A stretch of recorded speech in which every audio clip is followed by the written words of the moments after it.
Nggak boleh kita menikahi sama orang yang satu susuan. Misalkan kita punya tetangga, anak ini di bawah umur 2 tahun, ya kan, di bawah umur 2 tahun, karena nggak ada ibunya, akhirnya dirawat sama ibu kita, disusuin sama ibu kita sampai ini bayi kenyang dan melebihi kurang lebih 5 kali susuan. 5 kali ini ibu nyusuin anak sampai kenyang nyusuinnya, maka ini anak haram untuk kita nikahi. Karena apa? Birrodoah, karena sebab satu susuan. Jadi kadang kan ada tuh ibu-ibu anaknya lagi nggak ada disusuin. Nah, nggak selamanya menyusuin itu bakal menjadi rodoah, menjadi satu susuan, enggak. Au musoharotin, atau yang diharamkan menikahkan itu adalah musoharah, hubungan pernikahan. Contoh mertua kita, mertua apa sih ininya ya? Orang tuanya istri kita misalkan, kita nikahin, itu nggak boleh, haram karena hubungan pernikahan. Yang kedua, madza yalzamul mutawaddi'a idza arada an yusalli. Apa yang harus dilakukan oleh orang yang berwudu apabila dia ingin sholat. Jadi ketika dia udah berwudu dan dia pengen sholat, apa yang bakal dia lakukan? Yalzamuhu taharatu malabisihi. Itu harus suci pakaiannya. Pakaiannya harus suci, harus bersih. Misalkan lagi sholat jatuh tai cicak di baju kita, itu gimana caranya? Kita buang itu kotoran bila hamil, tanpa diambil. Ini jatuh misalkan, kita ambil begini, batal sholat kita. Gimana caranya?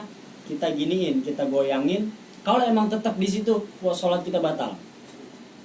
Misalkan lagi sholat ada sorban di sini kan, kejatuhan najis, kita giniin. Yang penting bila hamal ini jangan dibawa, jangan dipegang gitu. Jangan disentuh gitulah. Jangan disentuh. Yang penting begini. Kalau memang itu sorban jatuh ke bawah, itu tetap sah sholatnya. Tapi kalau tetap di sini, sholatnya tidak sah. Jadi harus suci pertama pakaiannya. Wa makanihi, harus suci tempatnya. Tempat kita sholat di mana nih? Itu harus suci, harus bersih. Minan najasat, daripada najis-najis. Jadi bajunya, tempatnya itu harus bersih dari najis-najis yang membatalkan wudu. Wa satru auratihi, dan menutup aurat-auratnya. Gimana aurat laki-laki? Bainas surra wa rukbah, dari pusar sampai siku-siku. Gimana kalau kita sholat baju kita pusar sampai siku-siku? Sah sholatnya, tapi nggak ada adab sama Allah. Nah, sholatnya tetap sah, tapi tidak termasuk adab. Wastiqbalul kiblah, dan wajib menghadap kiblat. Gimana kalau kita di gunung? Gimana kalau kita ada di gunung? Gimana nih kita sholatnya? Yang pertama, kita harus tanya kepada penduduk situ, Pak, kiblat mana? Kalau dia ngasih tahu, kita sholat ngadep situ. Tapi misalkan nggak ada penduduk juga, sholat ngadep manapun, seyakin-yakinnya kita. Kayak di bis, di kereta, itu sholat gimana? Sesuai ikutin kereta, sesuai ikutin bis. Nah, itu sholatnya seperti itu. Wa dukhulil waqti, dan juga wa ma'rifatu dukhulil waqti, dan mengetahui masuknya waktu sholat. Kita sholat jam 11 siang, nggak sah sholatnya. Tapi kalau kita meyakini bahwasanya kita bangun tidur nih, bangun jam 1 siang, wah ini langsung sholat nih, sholat zuhur. Tiba-tiba pas kita lihat jam di HP, ternyata jam di situ mati. Kan dikira kan udah masuk waktu zuhur, padahal aslinya jam 11 siang kan. Gimana kalau kita sholat, kita nggak tahu seperti itu, dan kita yakin itu udah masuk waktu sholat, tetap kita mendapatkan pahala, tapi pahala sunnah, dan wajib melaksanakan sholat lagi. Itu seperti itu.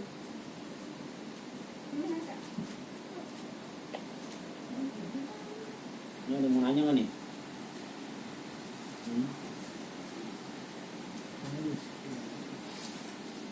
Sekarang ini lagi banyak-banyaknya orang menghina ulama, khususnya ahlul bait.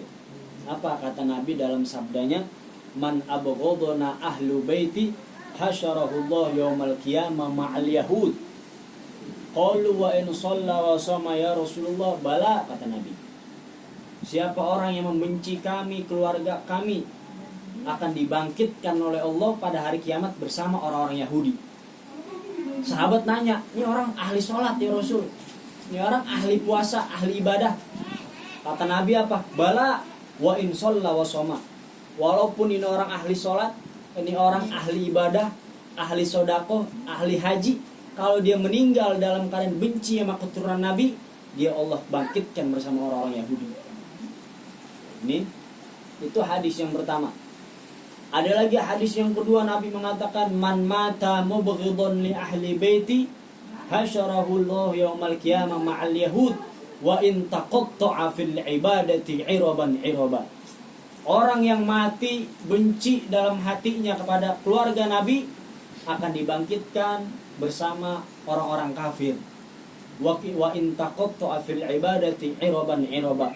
Walaupun dia sholat ibadah sampai terpotong-potong badannya, dia lagi sholat terpotong-potong badannya karena saking khusyuk ibadah sama Allah, tapi meninggal benci sama Habib, masuk neraka. Walaupun dia sholat depan Ka'bah, meninggal dalam keadaan benci sama keturunan Nabi, masuk neraka. Nabi yang ngomong, bukan aneh. Makanya hati-hati. Setiap Habib yang nakal, yang baik, yang soleh, wajib kita mencintai, tapi tidak wajib mengikuti.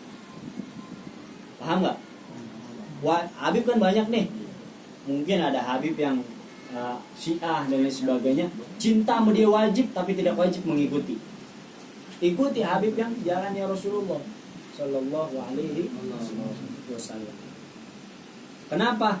Ada suatu ketika sahabat Nabi SAW, ketika Nabi SAW habis dibekam, akhirnya Nabi nyuruh sahabat, buang nih darah aneh di depan, di belakang rumah. Sampai di belakang rumah darah Nabi diminum sama sahabat ini. Akhirnya apa? Ketika ini sahabat datang kepada Rasulullah, Rasulullah nanya, kemana darah tadi engkau buang? Padahal Rasulullah tahu bahwa saya darah diminum. Karena apa? Rasulullah itu hijabnya kebuka, mata batinnya beliau kebuka. Sebagian orang-orang soleh seperti itu. Ditanya, kemana tadi darah ente buang? Akhirnya apa kata sahabat? Ya Rasulullah, darah tadi aku minum. Kenapa? Karena aku yakin darah yang darahmu Allah haramkan masuk neraka. Maka apa kata Nabi? Anta fil jannah. Ente bakal masuk surga karena sebab apa? Ada darahku di dalam tubuhmu. Bagaimana dengan Nabi, cucunya Nabi yang darahnya bersambung? Seperti itu. Wallahu a'lam.